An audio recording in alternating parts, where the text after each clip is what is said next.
5 seconds.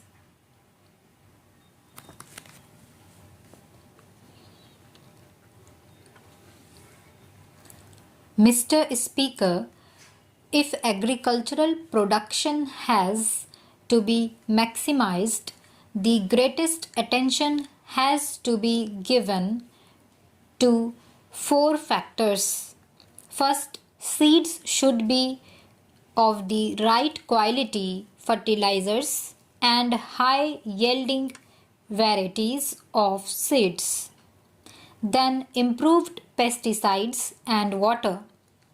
As regards these 4 factors, it is interesting to see that government or the ministry does not appear to have paid any attention to certain malpractices that have crept into these matters. Take for instance seeds.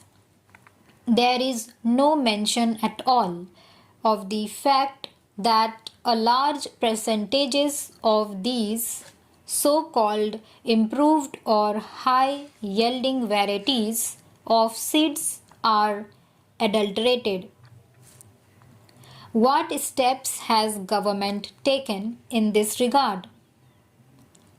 Is it not of vital importance that seeds should be pure and unadulterated? Their effect on production is very great. Therefore, from this point alone, all possible steps should be taken to prevent adulteration.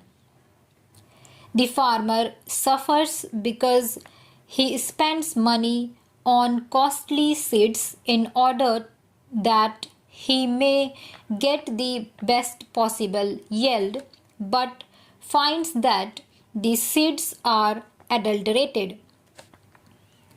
Why has not government taken up this question in its own hands? Every state government interferes in this matter.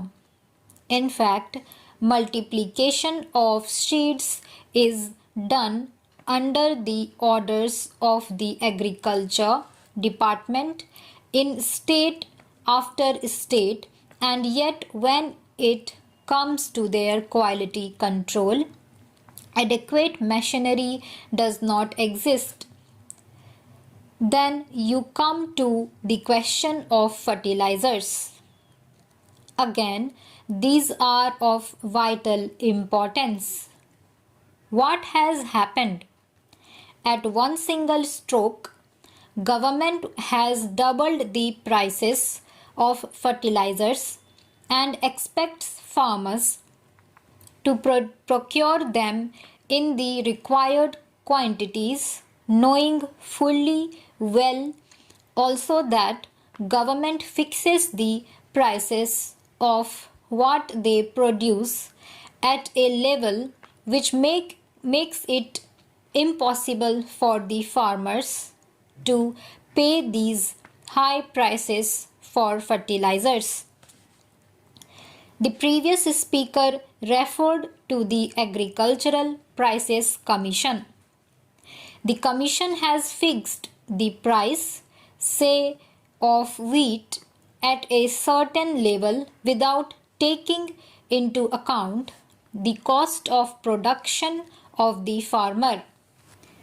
Yesterday, a member of the advisory committee to the Agricultural Prices Commission stated that he has sent his resignation because what use it was to remain in the committee if no importance was ever attached to the advice tendered on such a basic matter as cost of production. If cost of production is not taken into account, I would like to state here that it is difficult to see on what basis the Agricultural Prices Commission fixed the prices. Several agricultural universities have carried out surveys and the results of these surveys are unavailable. Punjab University carried out a survey and other research students have also and have pointed out what the cost of production would be. For instance, in regard to wheat, they have arrived at the finding that the cost of production would be in the region of rupees 320. Yet the procurement price is fixed at rupees 305. What is the justification for this in the face of the fact that the price of fertilizer, an important input, has been doubled? The prices have increased considerably and many types of pesticides that are in the market today are adulterated. What steps have the government taken to ensure that the pesticides that in the market for sale to the farmers are of the right quality and are not adulterated ones? Is there any machinery?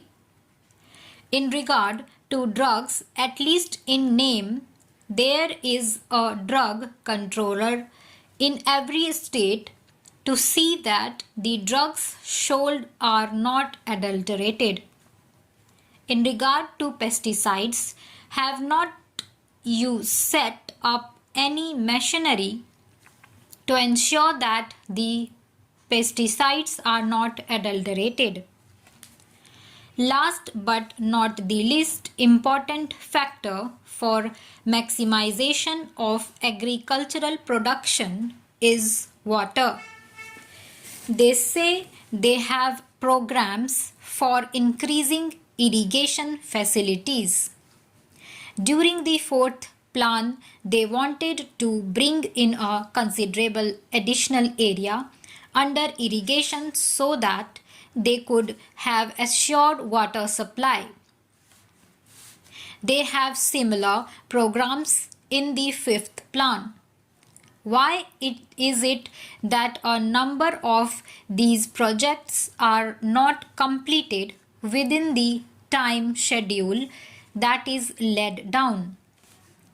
Why is it that a number of most desirable projects are not even taken in hand for years for one reason or another, and the majority of them are held up because of interstate water disputes? What steps have been taken by the government to resolve those disputes? They say that they have no powers.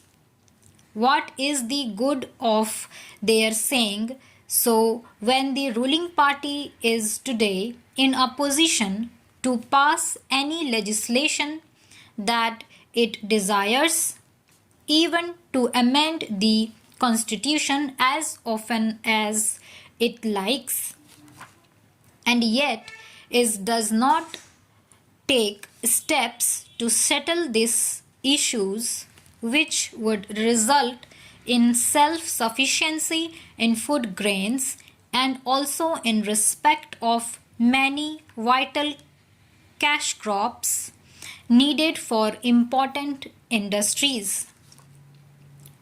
Why is it that we are unable to take any steps to settle these disputes and allow them to continue with no end in sight? A little while ago, I think a statement was placed on the table of the House saying that there were 157 projects outstanding in the scheme.